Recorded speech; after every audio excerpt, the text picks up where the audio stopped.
నమస్తే. ఇప్పుడు మీరు చూడబోతున్న వీడియో ఖచ్చితంగా మీకు ఉపయోగపడుతుంది, నచ్చుతుంది కూడా.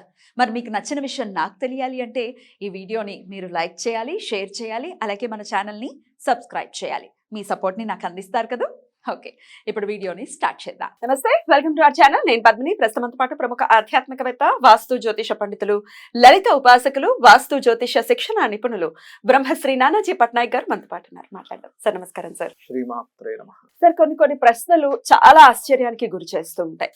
మరి అవివేకంతో అడుగుతారా, లేకపోతే ఏదో మేము చాలా గొప్ప అని ప్రూవ్ చేసుకోవడానికి అంటారు. అర్థం కానటువంటి ప్రశ్న అనిపించేటటువంటి పరిస్థితి. అందులో దేవుడు ఉన్నాడా అనే ప్రశ్న చాలా హాస్యాస్పదమైనటువంటి ప్రశ్న. ఇది ఒక ప్రశ్న. 2-3 ఇట్లాంటి దీని నుంచి ఇంకొంచెం ఎక్స్టెండ్ చేస్తూ కొన్ని క్వశ్చన్స్ అడుగుతాను సార్. ముందుగా అసలు చెప్పండి, దేవుడు ఉన్నాడా?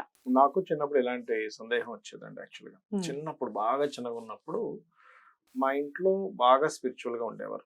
మా నాన్నమ్మ అయితే ఇంకా అసలు అడగొద్దు, 24 గంటలు ఇంకా దేవుడి పూజలు, దేవుడి మందిరం, ఇంకా అదే. ఇంకా ఆవిడకి ఏ రోజు ఏంటి, ఇవాళ ఏం చేయాలి, రాముడికి చేయాలా, కృష్ణుడు చేయాలి, ఇంక ఇదే పని. మళ్ళీ ఆవిడ ఏమో ఒక్కడ కూడా కోరుకునేది కాదు, సింగిల్ కూడా కోరుకునేది కాదు. నాకు ఇది కావాలని ఆవిడకి ఆశ లేదు, ఏం లేదు, అలా చేసుకుంటూ వెళ్ళిపోయేది. నేను చిన్నప్పుడు అసలు నిజంగా దేవుడు ఉన్నాడా లేడా, ఉన్నాడా లేడా, ఉన్నాడా లేడా అని ఆలోచించుకుంటూ ఉండేవాడిని. ఆలోచించుకుంటూ కూర్చుంటుంటే మామూలుగా మనకి స్కూల్స్లో చెప్తుంటారు, నెగటివ్ పాజిటివ్ 2 ఎనర్జీస్ ఉంటాయి మనకి అని. అప్పుడు ఆ ఏజ్లో దేవుడు ఉన్నాడో లేదో తెలియదు కానీ దెయ్యం ఉంది. దెయ్యం అంటే ఇన్ సెన్స్ నెగటివ్ ఎనర్జీ ఒకటి ఉంది అనేది నాకు అర్థమైంది. ఎలా? అది ఎలా అర్థమైంది అంటే చెప్తాను చూడండి. దేవుణ్ణి చూసిన వాళ్ళని నేను చూడలేదు కానీ ఒక ఆత్మ వాళ్ళలో ప్రవేశించిన వాళ్ళని నేను చూశాను. అంటే వాళ్ళ మీదకి ఆ నెగటివ్ ఫోర్స్ వచ్చినప్పుడు వాళ్ళు ప్రవర్తించే విధానం, వాళ్ళు ఏదో ఉందని చెప్పి ఇదవుతూ ఉండేటువంటి ఆ స్వభావం అన్ని చూశాను.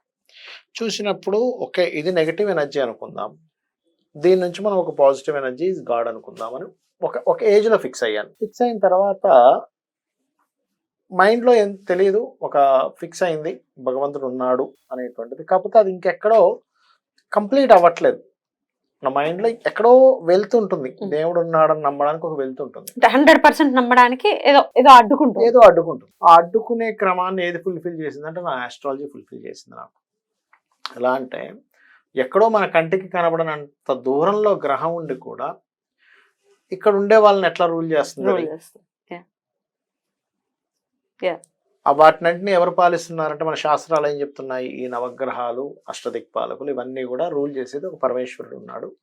అతను ఒక సాఫ్ట్వేర్ ని క్రియేట్ చేసి వదిలేశాడు, దాని పరంగా ఇది నడుస్తుంది అన్నప్పుడు అది నాకు వెంటనే కూడా నాకు శాస్త్రం నేర్చుకున్నప్పుడు వెంటనే ఇదేదో టైం పాస్ చెప్తున్నారు. ఎందుకంటే అది ఇంకా దానిలో ఏదో మిగిలిపోయింది. ఒక్క ధనుర్లగ్న జాతకాన్ని నేను అనాలిసిస్ అంటే దాని రీసెర్చ్ ధనుర్లగ్నంతో తీసుకున్నాను నా లైఫ్లో. తీసుకున్నప్పుడు శుక్ర మహర్దశ వచ్చిన, శుక్ర రాసుల్లో అంటే వృషభంలో ఏదైనా గ్రహాల యొక్క గ్రహాలుండి ఆ దశలు వచ్చినా విడిపోతున్నారు భార్యాభర్త. థౌజండ్స్ ఆఫ్ కేసెస్ నేను చూసాను, థౌజండ్స్ ఆఫ్ జాతకాలు. ధనుర్లగ్నం అంటే ఫస్ట్ వాడి జాతకం తీసుకోవడం, శుక్రదశ కానీ శుక్రుడికి సంబంధించిన శుక్ర రాశిలో గ్రహ దశలు కానీ వచ్చినప్పుడు నీకు ఎట్లా ఉంది మ్యాటర్ లేకుండా, అవునండి విడిపోయాం, దూరంగా ఉన్నాం, ఒకటి దూరంగా ఉండడం లేదా విడిపోవడం, లేకపోతే ఏదో ఒక ప్రాబ్లం రావడం మ్యారిటల్ లైఫ్ లో వస్తుంది. 6th లార్డ్షిప్ కదా, 6వ అధిపతి కదా, సప్తమానికి వ్యయాధిపతి, ఉభయ కేంద్రాధిపతి అంటే ఆధిపత్య పాపి అంటారు. ఆధిపత్య పాపత్వం వచ్చింది ఆధిపత్య పౌరులో ఉన్నట్ట అంటే అలా అని కాదు. శుక్రుడు ఇట్ సెల్ఫ్ వివాహ కారకుడు, ఆయనకి 6th lordship and 11th lordship వచ్చింది. 11 అంటే సంసార సుఖానికి దూరంగా అవ్వడం, 11. 6 అంటే వివాహ జీవితానికి, జీవిత భాగస్వామితో దూరంగా అవ్వడం.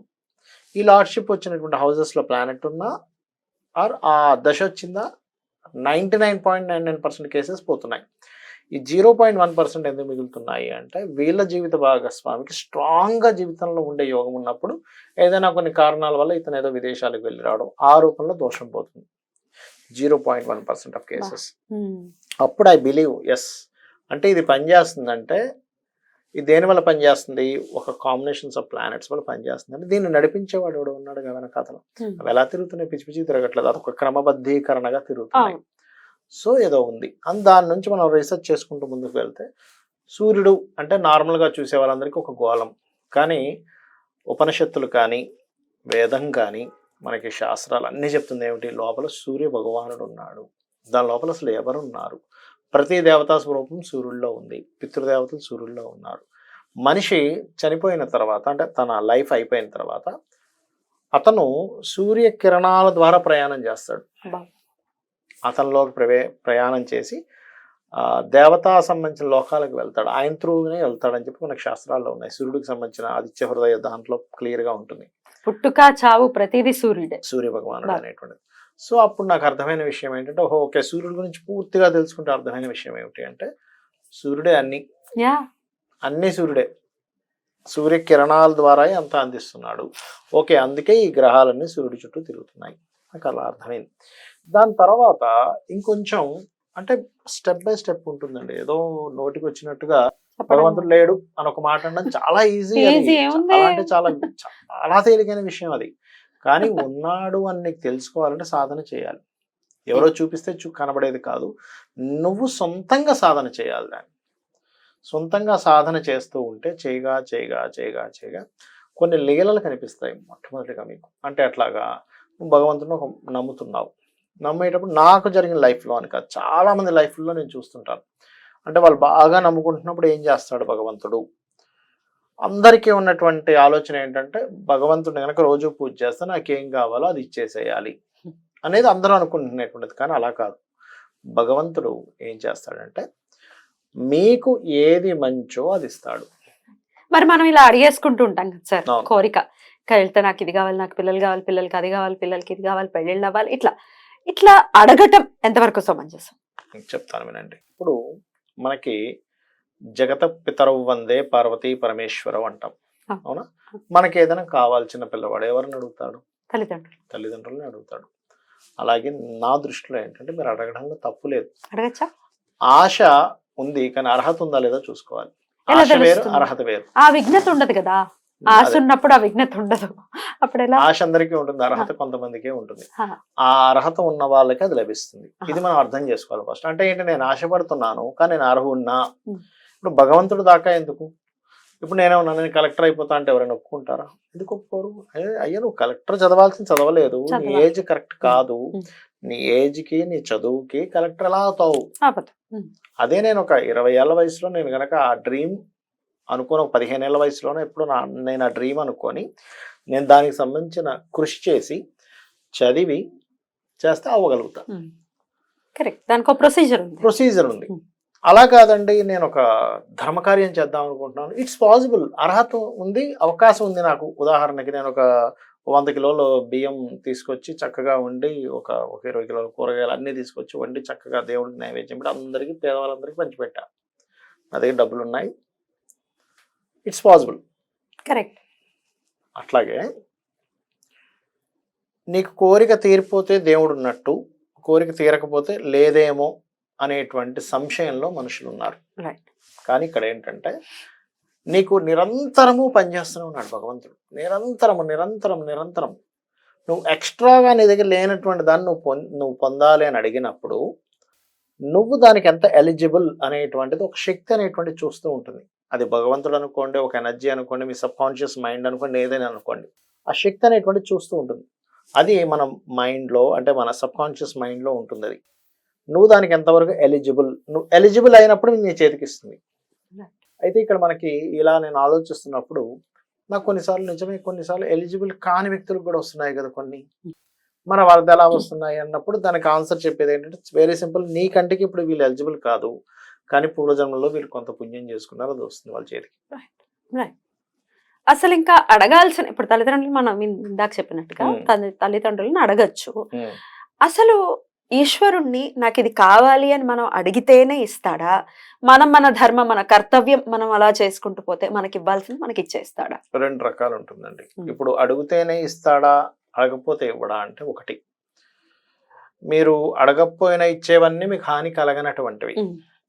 అడిగితే ఇస్తారంటే మీ సాధన ద్వారా ఇస్తారు, ఇవ్వరని. ఎందుకంటే దానికి కొల్లలుగా ఉన్నాయి మనకి. పూర్వం మనం ఇతిహాసాల్లో గానీ పురాణాల్లో గానీ అన్నింటిలో ఇస్తుంది. అది ప్రకృతి నియమం. ఎలా అంటే తపస్సు చేస్తే ఏ దేవతైనా ప్రత్యక్షమైతే రూల్ ఏమిటి అంటే, నువ్వు అడిగిన కోరికకి నేను తపస్సుకి నేను మెచ్చాను, నీకు ఒక కోరిక ఇస్తాను, నువ్వు అడిగిన వరం నేను నీకు ఇస్తాను, అంతే. దాన్ని నువ్వు ఎలా వినియోగించుకుంటావో దాన్ని బట్టి రిజల్ట్ మళ్ళీ వేరే ఉంటుంది. ఒక చావు వద్దు అంటే మాత్రం ఒప్పుకోదు. అయితే ఇక్కడ చాలా మందికి ఏంటంటే నాకు కనబడాలి, కనబడితేనే నేను నమ్ముతాను అంటారు. కానీ మనకి లలితా సహస్రనామాలు కానీ, శివ పురాణాలు కానీ, విష్ణు పురాణాలు కానీ అన్నీ ఏం చెప్తున్నాయి అంటే కనబడలేదని నువ్వు ఎందుకంటావు, కనబడుతున్నదే భగవంతుడు అంటుంది. ఎందుకంటే అందులోపల ఉంటూ ప్రతిదీ తానే ఉన్నాడు ఈశ్వరుడు. ప్రతిదీ తానే ఉంటేనే ఈశ్వరుడు అంటాం. ప్రతిదీ తానే లేనిది అంటూ ఉండదు ఇక్కడ. ఆ లాజిక్ మన మైండ్కి ఎప్పుడైతే పూర్తిగా అర్థమవుతుందో, ఇదేదో మనం ఏదో సరిపెట్టేసుకోవడానికో, మనం ఏదో కాంప్రమైజ్ చేసి అయిపోయి చెప్పడానికో కాదు. ఎందుకు అంటే మనకి సూర్య సంబంధించిన కొన్ని వాటిల్లో ఎలా రాసి పెట్టిందంటే భగవంతుడు అనే దానికి ఆ యొక్క భగవంతుడు ఉదాహరణకి మనకి ఒక గృహం నిండా బోల్డని డబ్బులు ఉన్నాయి, మొత్తం డబ్బులు కట్టలు ఉన్నాయి, దాహం వేసింది, అప్పుడు ఏం కావాలి, నీళ్ళే కావాలి. అంతేగాని అందులోంచి కొన్ని కట్టలు తీసి చింపుకొని నోట్లో పెట్టుకుని దాహం తీర్చుకోలేము, చచ్చూరుకుంటాం ఎన్ని డబ్బులు ఉన్నా కూడా. నీళ్లు లేకపోతే అన్నం లేకపోయినా నీళ్ళు లేకపోయినా అన్ని కట్టలు ఏం చేసుకోలేము. కాకపోతే అందులోంచి ఒక 100 రూపాయలు 1000 రూపాయలు తీస్తే అమ్మేవాడు ఉంటే వాటిని తీసుకుని మనం ఎక్స్చేంజ్ చేసుకుంటున్నాం, అంతే కదా. అలాగే భగవంతుడు మనకు దాహం తీర్చడానికి నీటి రూపంలోని, ఆకలి తీర్చడానికి అన్నం రూపంలోని, ఒక భార్య రూపంలోని, తల్లి రూపంలోని, తండ్రి రూపంలో ఉన్నాడు అనేటువంటిది మన శాస్త్రాలు చెప్తున్నటువంటి విషయం. అంతేగాని భగవంతుడు అంటే మీకు ఈ రూపాల్లో ఉన్నవి ఏవీ కాదు, జస్ట్ అలా ఈశ్వరుడు అంటే ఇలా కిరీటం పట్టుకొని జస్ట్ అలా త్రిశూలం పట్టుకొని మాత్రమే ఉన్నాడని మన శాస్త్రాల్లో ఎక్కడా చెప్పలేదు. మన శాస్త్రాల్లో చెప్పినటువంటిది భగవంతుడు అంటే ఇలా ఉన్నాడని చెప్పబడింది. ఇలా ఉన్నాడని చెప్పబడినటువంటి వాటిని మనం చదువుకున్నప్పుడు ఇది భగవంతుడు అని ఎందుకు మనం బిలీవ్ చేయాలంటే అప్పుడు నువ్వు ఎదుటి మనిషిని నువ్వు గౌరవిస్తావు. ఎస్, ఆ వాళ్ళలో కూడా ఆత్మస్వరూపంలో భగవంతుడు ఉన్నాడు అనేటువంటి. ఇందులో మనకి రకరకాల వీటిల్లో ఉంటాడు భగవంతుడు. ఎలా అంటే ఒకటి శేషపానుపు పైన ఉండేటువంటి అవతారం, ఆ రూపంలో ఉంటాడు. రెండవది ఆయన 4 విధాలుగా మారిపోయి సృష్టి స్థితి లయ వీటినన్నింటినీ చేసేటువంటి వాటిలో ఉంటాడు. ఓకే, అదేవిధంగా మనం ఇంట్లో పెట్టుకునే ఫోటో రూపంలో కూడా ఉంటాడని చెప్తుంది శాస్త్రం. మరి అక్కడ ఉండేటువంటి శక్తి ఇక్కడ ఉండేటువంటి శక్తి ఒకటేనా అంటే ఒకటే అని చెప్తుంది. అయితే ఆ మహావిష్ణు దగ్గరికి వెళ్ళినప్పుడట మనకి బ్రహ్మ మరియు శివులు ఉంటారట. ఇంకా అక్కడ విష్ణువే స్థితికారకుడు మాత్రమే ఉంటాడట. అయితే ఇక్కడ చాలా మందికి ఏమిటంటే మరి ఉంటే ఫలానా దగ్గర ఏదో అన్యాయం జరుగుతుంటే ఎందుకు ఆపట్లేదు. కరెక్ట్, ఈ క్వశ్చన్ చాలా రేస్ అవుతుంది. కరోనా ఎందుకు వచ్చింది, దేవుడు అనేవాడు ఉంటే కరోనా ఎందుకు వచ్చింది, మరి ఇంతమంది ఎందుకు చనిపోతున్నారు, మరి వీళ్ళందరినీ కాపాడేసేయచ్చు కదా అంటుంటారు. అంటే నేనేమంటానంటే ఇప్పుడు మీరు పోలీస్ డిపార్ట్మెంట్ ఉంది, ఎవడో దొంగతనం చేస్తున్నాడు, వాడిని పట్టుకుని వచ్చి లోపలేశారు. మరి పోలీస్ డిపార్ట్మెంట్ ఉంటే ఇన్ని నేరాలు ఎందుకు జరుగుతున్నాయి అని అంటామా? నేరం చేసేవాడు బుద్ధి బట్టి జరుగుతుంది. వీడి పనులు పాపం కాపాడుతూ కూర్చుంటున్నారు, వీళ్ళు ఎంత చూసుకుంటూ కూర్చుంటారు. వాడి కర్మ బట్టి అయింది, వాడిని బట్టి లోపల ఇట్లే మరి అది ఎలాగో అది ఎలాగో మనం బుద్ధి బట్టి మనం ఒక నేరమో దుష్కర్మ ఏదో చేసినప్పుడు మనం దాన్ని తగ్గట్టుగా అనుభవిస్తున్నాం. ఇవన్నీ మనకేంటంటే పూర్వజన్మలో నువ్వు ఈ కర్మ చేసావు కాబట్టి నువ్వు ఇది అనుభవించాలి, కాబట్టి నీకు బుద్ధి కలిగేలా జరుగుతుంది, నువ్వు ఇది చేస్తావు. దిస్ ఇస్ ద కర్మ చక్రం. అంతేగాని అదెందుకు ఇలా జరిగింది, ఇదెందుకు ఇలా జరుగుతుంది అంటే దేవుడు ఎంతసేపు ఏమీ కానివ్వకుండా ఉంటే అసలు జీవితం నడవదు తెలుసా అంటే, చక్రం నడవదు. ఇంకేముంది అసలు, చావు పుట్టుకలు గనక లేకపోతే ఇంకేముంటుంది అసలు? చావు లేకపోతే మనం ఊహించగలమా? ఊహించలేం కదా. ఇలాంటిదే మీకు చెప్తాను, మీకు ఎగ్జాంపుల్. ఆల్రెడీ గతంలో మనం ఇందులో చెప్పాను, అది నాకు సరిగ్గా గుర్తులేదు. ఒక తల్లి కొడుకులండి, తల్లి కొడుకు వాళ్ళిద్దరూ మహాభక్తులు. ఇంకా అసలు కంటిన్యూస్ లలిత అమ్మవారినే చేస్తూ ఉండేవారు, కంటిన్యూస్గా, ఇంకా తిరుగులేదు. ఒకరోజు ఆల్ ఆఫ్ సడన్గా వాళ్ళ అమ్మగారికి క్యాన్సర్ వచ్చింది. ఏమవుతుందంటారా, ఇంత దేవుడిని నేను నమ్ముకున్నాను, సడన్గా క్యాన్సర్ వచ్చింది ఏంటి, ఇదేమిటి అదేమిటి అని ఒక ఫీలింగ్ వచ్చేస్తుంది. సడన్గా ఈ అబ్బాయి ఈ తల్లి ఇద్దరూ చేసేటువంటిది, ఈ అబ్బాయికి ఇంకా వివాహం కూడా కాలేదు అప్పటికి, చేసే క్రమంలో ఇది ఇలా అయ్యేసరికి సడన్గా ఇద్దరు ఆపేశాడు. తల్లి ఆపలేదు కానీ కొడుకు ఆపేశాడు. కొన్ని రోజులు అలా పరిచర్యలు కూడా చేశాడు. దాని తర్వాత షీ డైడ్. చనిపోయిన తర్వాత ఇతను ఇంకా ఏమైపోయాడంటే దేవుడు లేడు, భగవంతుడు లేడు, ఏం లేడు, చచ్చిపోతే ఇంకేం భగవంతుడు ఉన్నట్టు అనే ఫీలింగ్లో ఉండేవాడు. ఒకరోజు నా దగ్గరికి వచ్చాడు ఆయన, ఓ ఇది వచ్చి మీకు నాకు నా నా నా ఇది సర్కిల్లో ఇంత జరిగినటువంటి విషయం అంశం. చూపించాడు. చూపిస్తున్నాను ఇట్లా మా మదర్ ఇదైందండి, అది ఇది. మరి దేవుడు ఉంటే మరి మీరు లలిత సహస్రనామాల గురించి చెప్తుంటారు కదా, ఇది చాలా సంవత్సరాల క్రితం జరిగింది, ఇప్పుడుది కాదు, చాలా గొప్పవని చెప్తుంటారు కదా, మరి ఇట్లా అయింది ఏమిటి అన్నా. నీకున్నటువంటి దృష్టిలో నీకున్న ఆలోచనకి ఇది నీకు బ్యాడ్, కానీ ఇది మీకు అర్థం కావట్లేదు. సంథింగ్ ఈజ్ గోయింగ్, నీకున్న కాన్సెప్ట్లో ఇది బ్యాడ్, నీకున్న దీని పరంగా నీకున్న ఆలోచన, నీకున్న తెలివితే మనుషులకు ఉన్నటువంటి దృష్టికోణంలో ఇది నీకు బ్యాడ్ జరిగిందనే ఫీలింగ్లో ఉన్నావు. కానీ నీ తెలివితేటలకి ఇది బ్యాడ్ అనిపిస్తుంది, కానీ ఇది కాదు, ఇది సంథింగ్ ఇంకోటి ఉంటుంది. దేవుడి యొక్క దృష్టి, ప్రకృతి యొక్క నియమం వేరేగా ఉంటుంది అన్నా. అంటే లేదు సార్, ఏదైనా కానీ ఇది మాత్రం నాకు ఎందుకో ఇది అవ్వట్లేదు, అది ఇది అని అన్నాడు. మళ్ళీ వచ్చాడు దాని తర్వాత. వచ్చినప్పుడు నేను ఏమన్నానంటే, అట్లా కాదు, నువ్వు లలిత అమ్మవారి భక్తుడివి కదా, నీ లైఫ్లో చిన్నప్పటి నుంచి కూడా జరిగిన సంఘటనలో నువ్వు భగవంతుని నమ్ముకున్నప్పుడు నీకు ఎన్ని మంచి జరిగాయంటే, నా లైఫ్లో అన్ని మంచులు లలిత అమ్మవారిని చేసుకున్నాకే జరిగాయి అన్నాడు. ఏది అతను ఎడ్యుకేషన్ దగ్గర నుంచి, వాళ్ళ ఇంట్లో ఆర్థిక వ్యవస్థలు, వాళ్ళ నాన్నగారు వాళ్ళ అమ్మగారు కూడా చెప్పేవారట. వాళ్ళ నాన్నగారు లేరు, వాళ్ళ అమ్మ ఇది, వాళ్ళ అమ్మ కూడా చెప్పేదట, అరే నేను ఎప్పుడైతే చేత చేశాను ఆల్ గుడ్, నాకు ప్రతి మంచి కూడా అమ్మవారి వల్లే వచ్చింది. మరి అన్ని మంచి వచ్చింది, అదే నాకదే అర్థం కావట్లేదు, అన్ని మంచి వచ్చాక ఇది ఎందుకు ఇలా జరిగింది అనేటువంటిది. అంటే ఆయన ఉద్దేశం ఏంటి, ఆవిడ చనిపోకూడదు చెప్తాయనండి. అంటే నేను ఏమన్నానంటే, అలా కాదు, సరే నీకు దీనికి ఆన్సర్ కావాలనుకుంటున్నావు కదా, ఓ పని చేయి, రోజు ఇన్ని రోజులు చేసేవాడికి మధ్యలో ఆపేసావు కదా, రోజు లలిత సహస్రనామాలు మార్నింగ్ ఈవినింగ్ చెయ్యి. నిద్రపోయేటప్పుడు అమ్మవారిని అడుగుతుండ, అమ్మ నాకు దీనికి సమాధానం కావాలి అని అడుగు అన్నా. అడుగు అన్నప్పుడు ఫస్ట్ ఒకసారి వచ్చాడు, చెప్పాను, సరే చేస్తానన్నాడు, వెళ్ళిపోయాడు. మళ్ళీ థర్డ్ టైం వచ్చాడు. వచ్చాము, నేను చెప్పాను, లేదు నువ్వు చెయ్యు, ఖచ్చితంగా నీకు సమాధానం వస్తుంది. ఇప్పుడు నువ్వు అమ్మవారి అన్యాయం చేసింది నువ్వు ఫీల్ అవుతున్నావు కదా, నువ్వు అడుగు, అమ్మ నుంచి నీకు సమాధానం వస్తుంది. ఎందుకంటే నువ్వేదో ఈ మధ్య స్టార్ట్ చేసింది కాదు, మీకు ఎంతో యోగం ఉంటే కానీ మీ మదర్ చేయడం కుదరదు, మీరు చేయడం కుదరదు.